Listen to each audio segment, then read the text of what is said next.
নমস্কার, আশা করি সবাই খুব ভালো আছো। নতুন একটা ভিডিওতে সবাইকে স্বাগত।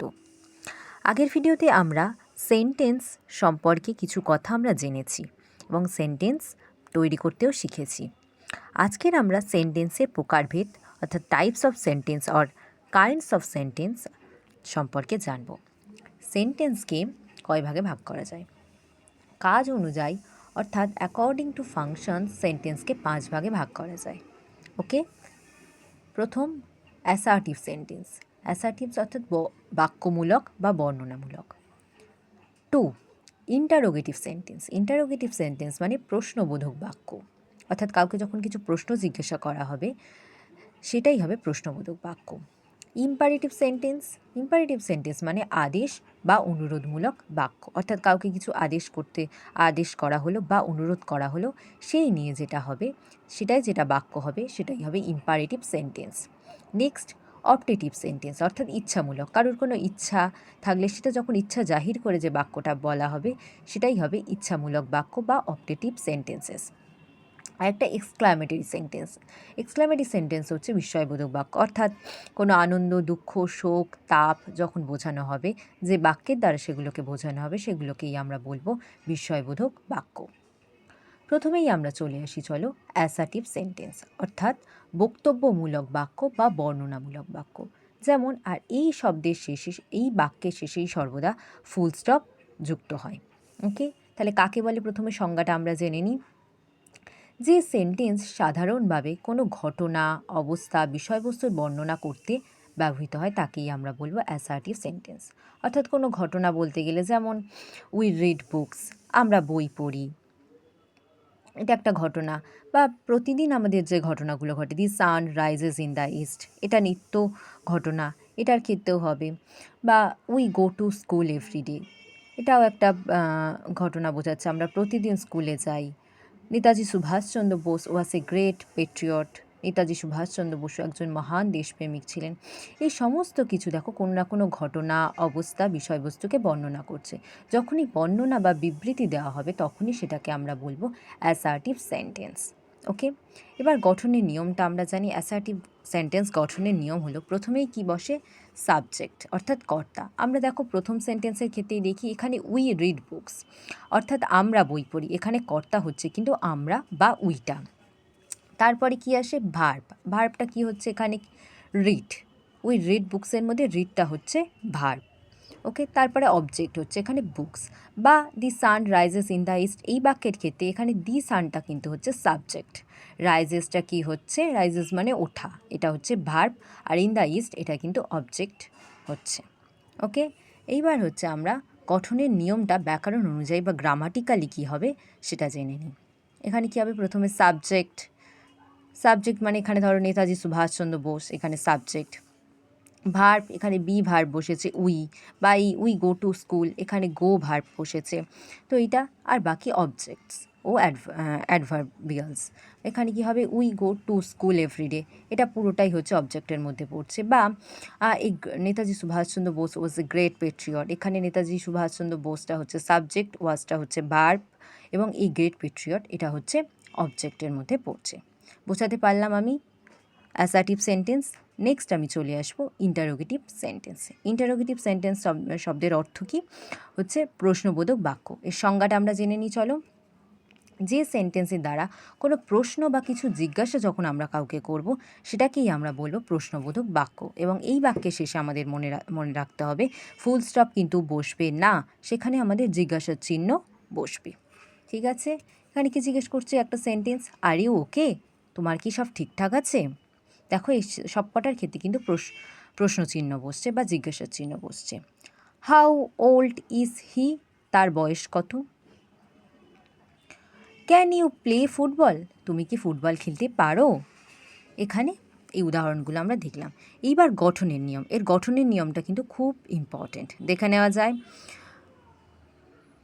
একটি ভার্ব থাকলে সেটি সেন্টেন্সের প্রথমেই বসবে। এখানে দেখো আর ভার্বটা, আর হচ্ছে এখানে বি ভার্ব, আর ভার্বটা কিন্তু আরটা বাক্যের প্রথমে বসেছে। ঠিক আছে, দুটি ভার্ব থাকলে প্রথমে হেল্পিং বা অক্সিলিয়ারি ভার্ব ও তারপর সাবজেক্ট শেষে ও অবজেক্ট প্রভৃতি বসে। এখানে দেখো দুটি ভার্ব, এখানে যেমন ক্যান আর প্লে। এখানে ক্যানটা কিন্তু হচ্ছে হেল্পিং ভার্ব আর প্লেটা হচ্ছে কিন্তু মেন ভার্ব। ক্যানটা কিন্তু এখানে আগে বসে, দুটি ভার্বের ক্ষেত্রে এখানে ক্যানটা আগে বসেছে, অর্থাৎ এটা সাহায্যকারী ভার্ব, অক্সিলিয়ারি ভার্ব, আর মেন ভার্বটা কিন্তু তারপরে বসেছে।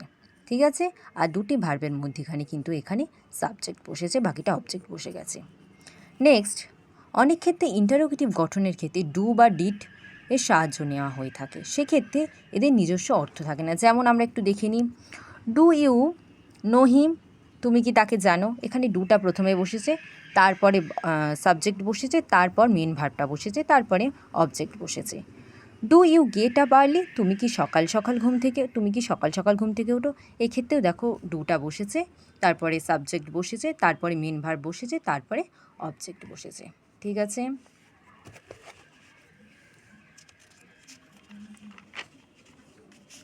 তারপরে এখানে দেখো ডিড দে টেল দিস, এখানে ডুটা ডিড হয়ে যাচ্ছে কারণ এটা পাস্ট টেন্স হয়ে যাচ্ছে, ওই জন্য ডিড হয়ে যাচ্ছে। ডিড দে টেল দিস, তারা কি এটা বলেছিল। এইবার এই সেন্টেন্স গঠনের নিয়মটা আমরা একটু শিখে নিই, দেখে নাও। ভার্ব বসছে, তারপরে সাবজেক্ট, এখানে যেমন ডিডটা বসেছে ভার্ব, তারপরে সাবজেক্ট বসছে দে, তারপরে অবজেক্ট। আরেকটা ক্ষেত্রে যখন হেল্পিং ভার্ব বসছে, যেমন আমরা আগেরটা পড়লাম ক্যান, তারপরে সাবজেক্ট হচ্ছে ইউ, ক্যান ইউ নো, তারপরে দিস অর দ্যাট। ঠিক আছে, এই ক্ষেত্রে হচ্ছে হেল্পিং ভার্ব হচ্ছে ক্যান, কুড, মে, মাইট, এই সমস্তগুলো বসছে, তারপরে সাবজেক্ট বসবে, তারপর মেন ভার্ব বসবে, তারপরে অবজেক্টটা বসবে। ওকে, এবার আমরা পড়ব ইম্পারেটিভ সেন্টেন্স, অর্থাৎ আদেশ বা অনুরোধমূলক বাক্য। আদেশ অনুরোধমূলক বাক্য বলতে কী বোঝো, অর্থাৎ আমরা এর সংজ্ঞাটা পড়ে নিই।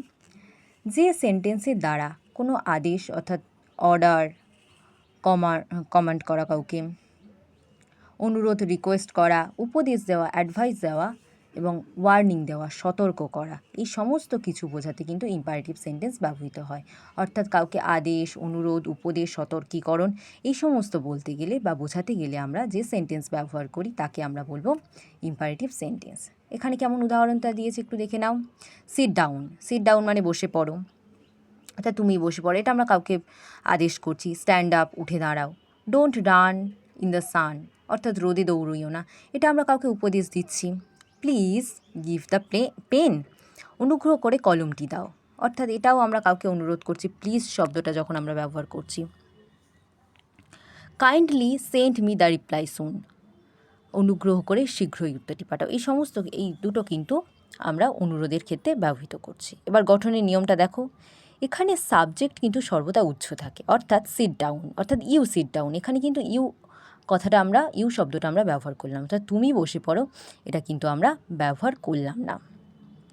ওকে, প্লিজ হেল্প মি, অর্থাৎ আমাকে সাহায্য করা, অর্থাৎ আপনারা বা তোমরা আমাকে সাহায্য করো। এখানে যে তুমিটা রয়েছে এটাও কিন্তু যে অর্থাৎ সাবজেক্টটা এখানে ব্যবহৃত হলো না, এখানে তার বদলে কীরকম ব্যবহৃত হচ্ছে, সেন্টেন্সের শুরুতে প্লিজ বা কাইন্ডলি এটা ব্যবহৃত হয়।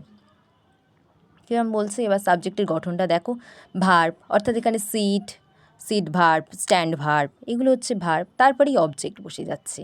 ঠিক আছে, আর কোনো কোনো ক্ষেত্রে প্লিজ বা কাইন্ডলি, যেমন please give me the pen, kindly send me the reply soon, এই যে প্লিজ বা কাইন্ডলি এগুলো ব্যবহৃত, তারপরে ভার্ব ব্যবহৃত হচ্ছে। দেখো গিভ ভার্ব এখানে বসেছে, আর একটা কাইন্ডলি এই ক্ষেত্রে সেন্ড ভার্ব ব্যবহৃত হচ্ছে, তারপরে বাকিটা পুরোটা বসে যাচ্ছে।